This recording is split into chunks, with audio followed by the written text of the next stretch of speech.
please stay in your seats. The fireworks are about. Okay, that was, I thought, a successful ending to a really good spring for us. It was fun to come out here tonight and kind of connect with the fans and connect with our student body and, you know, do those events out there. Everyone thinks it's easy to catch a football, and it's not.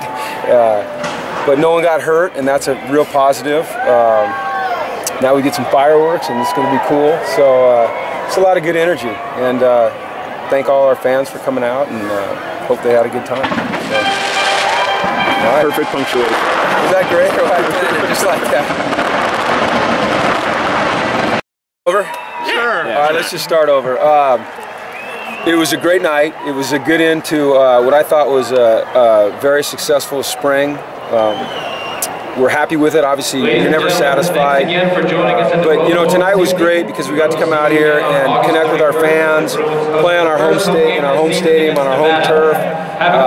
It's great to involve our student body. They're so supportive of us, and I think our players just loved coming out here. It was probably not the most intense spring game you've ever seen, but I think it was productive. We got a lot of great work done.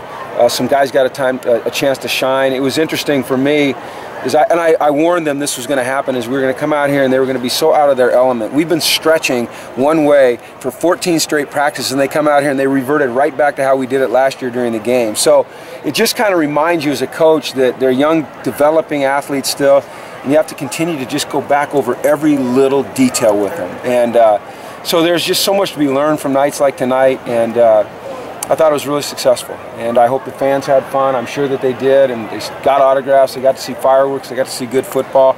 I heard the announced attendance was 51,001, so we beat Kentucky by one student.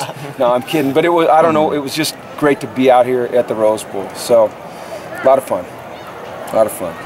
We talked to Dayton Jones a little bit earlier. How proud of him are you, and how proud of all those guys? Yeah. You know, Dayton, I guess what's really neat about Dayton is the fact that all that he overcame. You know, he didn't lead an easy life growing up, but he persevered. He was a kid that came to UCLA, and they called him a high-risk academic student, and he got his degree from UCLA, and he was drafted in the first round. I just think it shows everyone what you can do if you put your mind to it and you have the right support.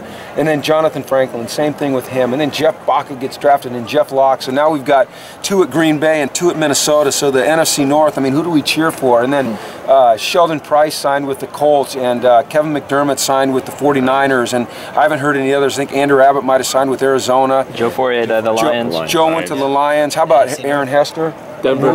No, that's NFC North. Aaron went to Denver. Aaron went to Denver. Great. So you know what? The more of those kids that can get an opportunity, it's great for them. It's great for our program. It's just really a neat deal. For me, the last 3 days have been more nerve-wracking than any draft 25 years that I was ever in. Just so anxious for these kids. I'm so excited for them. So.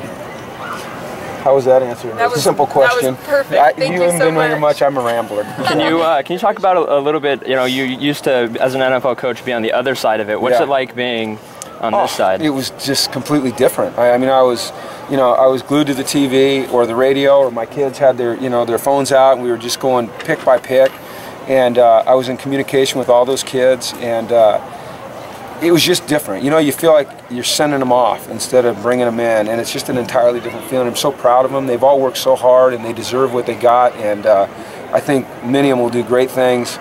The ones that don't do, you know, succeed on or make it in the NFL, I think they'll do great things off the field. So it's an exciting time. Any specific takeaways from this game today, offensively, defensively? No, you know, here's the thing about a game like tonight is we're going to evaluate it, but not like we would evaluate a normal practice or a normal game, because what we did tonight on defense was basically nothing. We kept it as simple as you could possibly keep it. We kept it fairly simple on offense as well. So today was slanted heavily in favor of the offense, and you saw it. They moved the ball up and down the field. But it is a chance to see how guys react to a different environment. You know, they've been practicing inside the fences of Spalding Field for the last month, and you bring them out here, and some guys can really handle it, and some guys can't, and the guys that can't need to learn to. So I just think these are just great learning experiences. Obviously, there are a lot of recruits out here today. What do you, I mean, generally, like, what do you want them to take from watching something like this or being at one of these events? Just how supportive our fan base is, what kind of energy that we're developing here at UCLA, what the future looks like if they come here and play for us. how magnificent this building is, and that they'll get to play here as their home stadium on this grass. We had 3 kids from Louisiana. They walked out here today and they all thought they were walking on field turf. I said, no, it's grass. This is field turf. I said, go down. And like, oh my gosh, it's grass. They'd never seen anything like it, you know?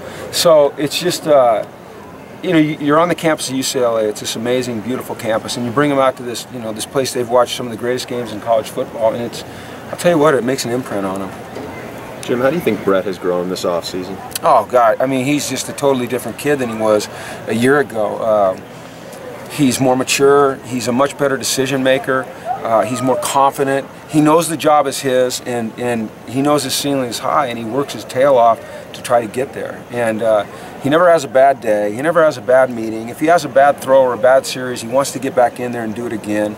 And I think he's just a great leader, a great role model for our players. You know, even though he's a young guy, everybody looks up to him. It seems like he was kind of a celebrity now too. He had like 200 people around him. Well, we need to be careful about that. You know, no, I'm just kidding. Brett is very humble, very, very, very humble. I mean, like I said, he's a great leader. He's one of our hardest workers.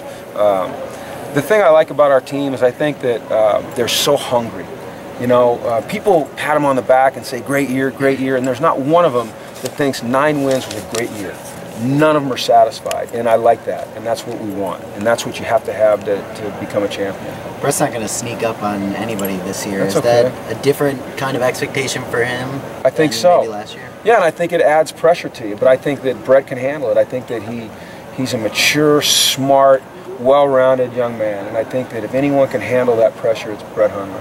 Is this team going to need him to use his legs more this year? I don't know. I mean, I would like to see him stay in the pocket until it's time to run and then run. So, you know, or know when to throw it away. But I don't know the answer to that question. He said he breaks down that GoPro film. Have you ever watched that with him? No, I've watched it, but not with him. Yeah, we watch it though. Is it kind of, it's different, obviously. Well, it's great. It's a different perspective. You see the game through his eyes. Now, sometimes, you know, it's moving pretty quickly because he's jerking his head around, but you can really get some good information out of that. And I know if it helps him, then it helps us. Paul and Jordan did some good things, mostly in the receiving game today. Where do you think things stand? Who was the first one? I'm Paul. sorry. Oh, yeah. In terms of, where do you think things are at in terms of replacing Jonathan? You can't replace Jonathan Franklin, but not one person's going to do it. But, you know, I think the committee, I think we'll be able to run the ball effectively. I think so much of running the football is being able to throw it effectively. I think it's guys, you know, getting a hat for a hat up front. I think it's our receivers getting downfield and blocking. And then certainly it's the skill level of the running back. And I thought I saw some really good things out of both of those guys. And I thought Malcolm did a good job as well. So, you know, look, to say that one guy's going to step in and replace the all-time leading rusher in UCLA history would be ludicrous of me to do. But I think that by committee we can have an effective running game. Heading into the summer, how different do you feel this summer compared to last summer? Well, there's so much unknown last year. Even coming out of spring, we didn't know who our quarterback was going to be. We hadn't really developed an identity as a football team.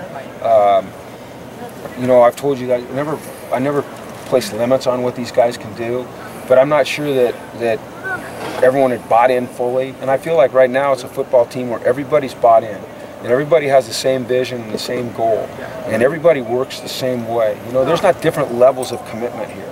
There's a whole bunch of guys that, at least in my opinion, right now appear to be fully committed, and that's what you have to have a champion. Would you say there's less concerns on your part? No, going into that? I'm a nervous wreck every day about this. You know, I mean, you know, you're on the razor's edge all the time, and I worry about everything, but I'm excited at the same time. I'm concerned about our offensive line. I'm concerned about our secondary. I'm concerned about running back. You know, I'm concerned about long snapper. I'm concerned about holder. You know, we don't have a punter yet. You know, he's down in Florida probably surfing. So, you know, there's just so many things that have to break right for us to be the team we want to be. But we give ourselves a chance because of the type of young men we have. In terms of Anthony, he said one thing that stuck out to him watching, you know, his film from last year was wanting to get better in pass coverage. AB? Yeah. Oh. Where do you see him? I mean, do you notice the same thing, or where would you like to see him make strides? Everywhere. I think he has to get better in every phase of his game, and I think that's why it's so great that he came back, is that he recognized the fact, you know, he could have been a first-round draft pick this year. There's no doubt in my mind he could have been a first-round draft pick. But I think Anthony was mature enough to realize that he wasn't ready yet, to play at the next level, at the level that he wants to. And I think it was really important for him to remain a member of this team. You know, what's really cool is when guys like Dayton and Jet and David Allen and Sheldon was over on the sidelines, and they come back and they go, God, we miss it. You know, we miss it so much. We just wish we could still be a part of it. Well, Anthony, he gets to live it for another year. You know, there's no sense of moving through life too fast, man. Enjoy the moment, enjoy the now. So, and I appreciate him for doing that. So, that's my little philosophy for the night. So, anyway, thanks for everything this spring. Appreciate you guys. So. Thanks, thank you.